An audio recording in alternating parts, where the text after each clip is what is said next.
Je suis wildcard de dernière minute, mais en même temps, je l'ai volé à personne, donc c'est pas pareil, je trouve, en termes de légitimité. Et puis je crois que c'est aussi une étiquette qu'il faut réussir à s'enlever. Et voilà, à partir du moment où j'ai vu que j'étais dans les qualifs, je me suis dit, allez, maintenant, je suis sur la ligne de départ comme tout le monde et je donne tout et on verra ce qui se passe. Je sais que j'ai déjà gagné des bons matchs ici, je sais que j'ai déjà été mieux classé.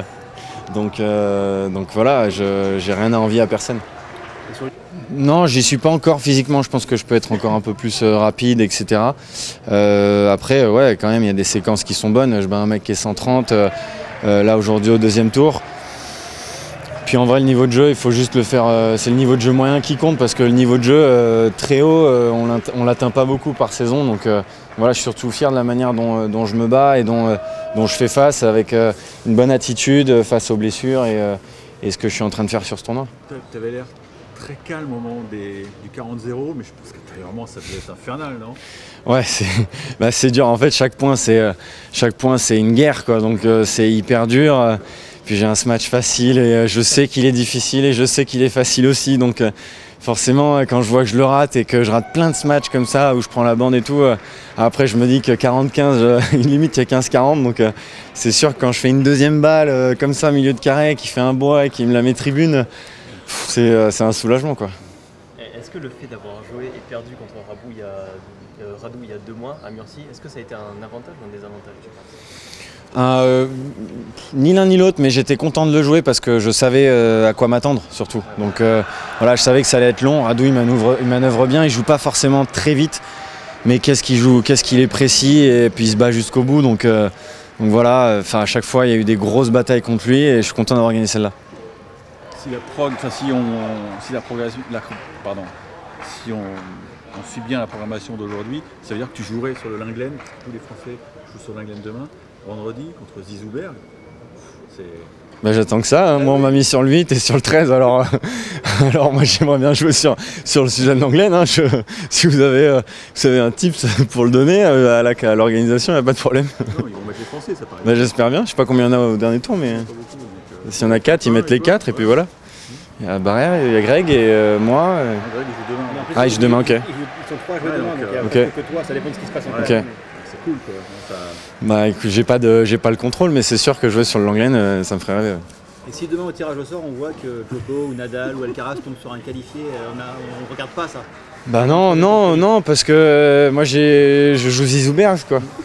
Et que Zizouberg, il joue l'acier, quoi, donc... Il y a le temps. Voilà. Et un troisième tour de qualif, ça s'aborde comment par rapport à une finale de Challenger? Enfin, c'est encore un match très particulier parce qu'on sait que ça ouvre encore une porte supplémentaire vers quelque chose de... Justement, c'est tout ce à quoi je pense qu'il faut faire abstraction et essayer de traverser. Je pense que ça nous traverse tous dans la tête quand on est au dernier tour. Moi, j'ai fait 6 fois le dernier tour et je me suis pas encore qualifié, donc je vais encore réfléchir à comment je peux faire. Vendredi, c'est une malédiction ou quoi? On va voir vendredi, hein. Pire c'est plus au pire. Ouais, 6 fois. Tu peux citer les 6 défaites ou pas? Les 6 mecs? Ouais, j'ai perdu à Roland en 2014 contre Lorenzi. J'ai perdu en 2015 à l'US contre Gombos. J'ai perdu en 2018 en Australie contre Caruso. J'ai perdu en 2019 à Roland contre Sangren. En Australie en 2020 contre un espagnol, mais je sais plus comment il s'appelle. Et j'ai perdu en 2021 en Australie contre Botic. Il n'y en a pas un qui était à Doha même? Ouais, c'est ça, à Doha, contre 22 ans de tuple. Il faut chasser tout ça. Ouais. Tu connais tous tes matchs ou tu connais ceux-là en particulier? Je connais tous mes matchs quand même. D'accord. Et tous les matchs des autres aussi. Et le Murray, on t'en reparle souvent? Non. C'est fini ça? Non, on m'en parle pas et puis ça me touche pas. Enfin, je veux dire, c'est un bon souvenir. Voilà, il s'est passé ce qui s'est passé après. Ça fait 10 ans, quoi, donc 8, donc voilà. Ça restera un bon souvenir, on pourra pas me l'enlever. Et est-ce que juste faire un troisième tour de qualif, c'est aussi une bouffée d'air frais sur le plan financier? Parce que tu étais sur un point de ta saison, tu étais sur le point de revenir en ETF, je crois. Ouais, bien sûr. C'est clair, hein, on peut pas se mentir. Hein, c'est incroyable tous les efforts que les grands chelems font chaque année. La première année où j'ai joué les qualifs de Roland Garros, il y avait 3 000 € au premier tour. Donc, et j'ose même pas imaginer ce qu'il y avait avant pour les autres. Et aujourd'hui, ce que je gagne, c'est plus que ce que j'avais gagné au premier tour de Roland-Garros 2017 dans le tableau.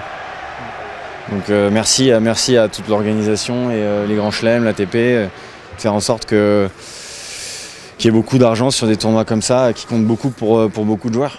Tu es sensible aux efforts justement de l'ATP, du board, enfin je sais pas si c'est le board, mais on voit que ça, ils augmentent vraiment les caïfs, c'est clair quoi. Et ouais, c'est clair. Les stars, on gagne peut-être un peu moins et on s'en fout là, regarde. Ouais, c'est clair. Moi je pense qu'il faut faire ce qu'ils font, c'est bien. Maintenant, faut faire plus quoi. Faut faire plus parce que c'est dur d'être déjà 250e mondial, 300e mondial, donc c'est dur que les mecs et moi aussi on soit par moments déficitaires quoi.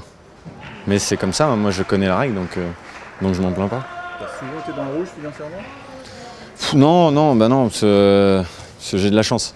Donc voilà. C'est-à-dire ? J'ai de la chance, je suis bien né, j'ai pas de. Enfin voilà quoi. Merci beaucoup Mathias.